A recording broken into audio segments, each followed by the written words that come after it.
بسم اللہ الرحمن الرحیم۔ واقعہ نمبر 10، علوم آدم علیہ السلام کی ایک فہرست۔ حضرت آدم علیہ السلام کو اللہ تعالیٰ نے کتنے اور کس قدر علوم عطا فرمائے اور کن کن چیزوں کے علوم و معارف کو عالم الغیب و شہادہ نے ایک لمحہ کے اندر ان کے سینہ اقدس میں بذریعہ الہام جمع فرما دیا، جن کی بدولت حضرت آدم علیہ السلام علوم و معارف کی اتنی بلند ترین منزل پر فائز ہو گئے کہ فرشتوں کی مقدس جماعت آپ کے علمی وقار و عرفانی عظمت و اقتدار کے روبرو سربسجود ہو گئی۔ ان علوم کی ایک فہرست کتب زمانہ حضرت علامہ شیخ اسماعیل حقی علیہ الرحمہ کی شہرۂ آفاق تفسیر روح البیان شریف میں پڑھیے، جس کا ترجمہ حسب ذیل ہے۔ وہ فرماتے ہیں کہ اللہ تعالیٰ نے حضرت آدم علیہ السلام کو تمام چیزوں کا نام تمام زبانوں میں سکھا دیا اور ان کو تمام ملائکہ کے نام اور تمام اولاد آدم کے نام اور تمام حیوانات و نباتات و جمادات کے نام اور تمام چیز کی صنعتوں کے نام اور تمام شہروں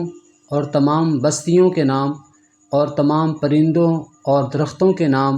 اور جو آئندہ عالم وجود میں آنے والے ہیں سب کے نام اور قیامت تک پیدا ہونے والے تمام جانداروں کے نام اور تمام کھانے پینے کی چیزوں کے نام اور جنت کی تمام نعمتوں کے نام اور تمام چیزوں اور سامانوں کے نام، یہاں تک کہ پیالہ اور پیالی کے نام۔ اور حدیث مبارکہ میں ہے اللہ تعالیٰ نے آپ کو 7 لاکھ زبانیں سکھائی ہیں۔ تفسیر روح البیان جلد نمبر 1 صفحہ نمبر 100 پارہ نمبر 1 آیت نمبر 31۔ ان علوم مذکورہ بالا کی فہرست کو اللہ تعالیٰ نے قرآن مجید میں صرف ایک جملہ کے اندر بیان فرما دیا ہے، چنانچہ ارشاد ربانی ہے کہ وَعَلَّمَ آدَمَ الْأَسْمَاءَ كُلَّهَا، ترجمہ، اور اللہ تعالیٰ نے آدم کو تمام اشیاء کے نام سکھائے۔ حضرت آدم علیہ السلام کے خزائن علم کی یہ عظیم فہرست دیکھ کر سوچئے کہ جب حضرت آدم علیہ السلام کے علوم و معارف کی یہ منزل ہے تو پھر حضور سید عالم خلیفۃ اللہ الاعظم حضرت محمد صلی اللہ علیہ وآلہ وسلم کے علوم عالیہ کی کثرت و وسعت اور ان کی رفعت و عظمت کا کیا عالم ہوگا۔